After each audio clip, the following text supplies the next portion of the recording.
So let's see how it feels when it was hot and dry at the desert. Let's get whatever we have that's hot. Might be a Wheatie bag we've put in the microwave, might be a hot water bottle like this, and we can have a feel of it. How warm it is on our fingers, on our faces, on our arms.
So on with the story. The seed drifts down onto the desert. It's hot and dry and the seeds cannot grow.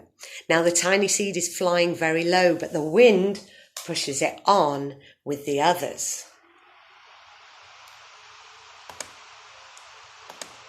Oh, just trying to find the next bit of the story. Finally, the wind stops. Phew. And the seeds fall gently to the ground. A bird comes by and he eats one seed.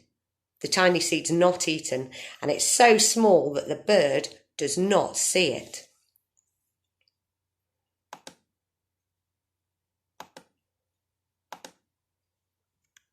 Now it's winter. After the long trip, the seeds settle down and they look just as if they're going to sleep in the earth. The snow falls and covers them like a soft white blanket. You could feel your icy stuff at the moment as well, couldn't you? Feel the snow and how cold it is. A hungry mouse, a mouse that also lives in the ground, eats the seed for his lunch, but the tiny seed lies very still and the mouse does not see it.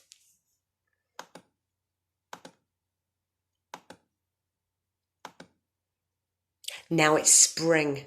After a few months, the snow has melted and it's spring. The birds fly by and the sun shines and the rain falls. The seeds grow and they're so round and they start to burst open in the middle. They're not seeds anymore, they're plants.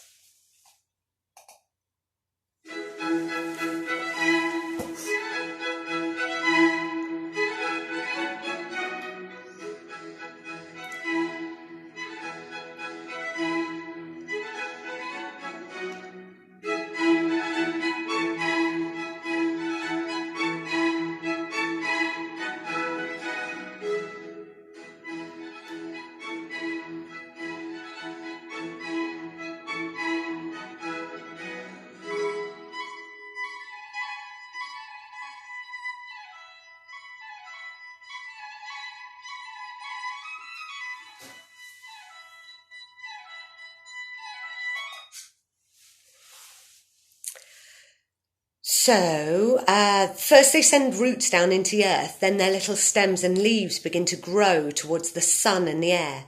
There's another plant that grows much faster than the new little plants. It's big, it's a fat weed. It takes all the sunlight and all the rain away from the small new plants, and that the little plant dies. The tiny seed hasn't begun to grow yet.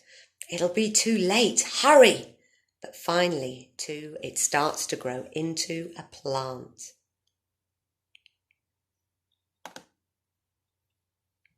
The warm weather also brings the children out to play. They too have been waiting for the sun and springtime.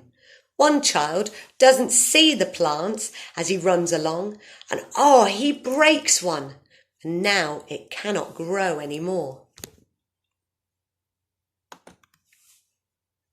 The tiny plant that grew from the tiny seed is growing fast, but its neighbour grows even faster. And before the tiny plant has 3 leaves, the other plant has 7. And look, a bud, and now even a flower. But what is happening? First, there are footsteps, and then a shadow looms over them, and then a hand reaches down and breaks off the flower. Oops, sorry.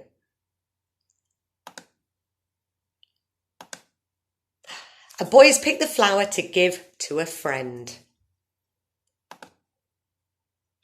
It's summer, and the tiny plant from the tiny seed is all alone. It grows on and on. It doesn't stop. The sun shines on and the rain waters it, and it has many leaves, and it grows taller and taller, and it's taller than the people, and it's taller than the trees, and it's taller than the houses. And now the flower grows on. People come from far and near to look at the flower. It's the tallest flower they've ever seen. It's a giant flower.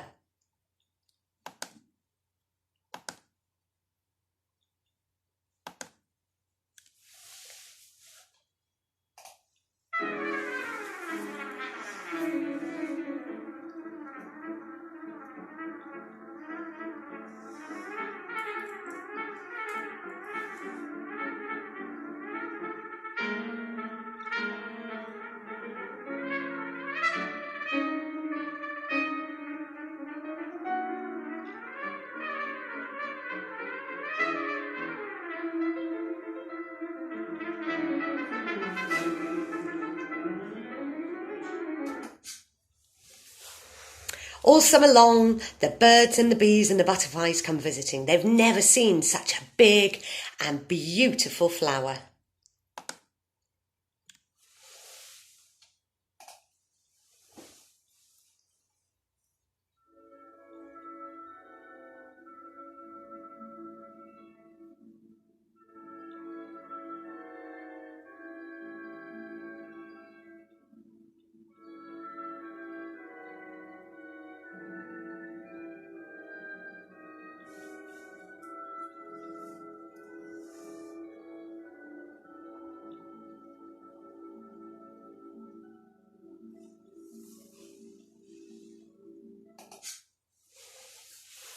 Now it's autumn again.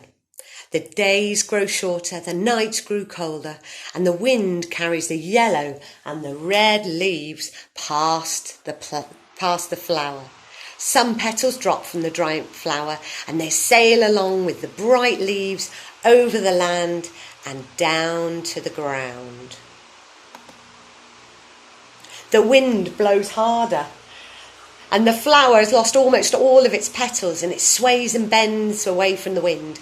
But the wind grows stronger and shakes the flower, and once more the wind shakes the flower, and this time the flower's seed pod opens, and out come many, many tiny seeds that quickly sail far away on the wind.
And that is our story finished. Thank you so much for coming along to story time. I hope you enjoyed it. I hope you thought it was good. Bye.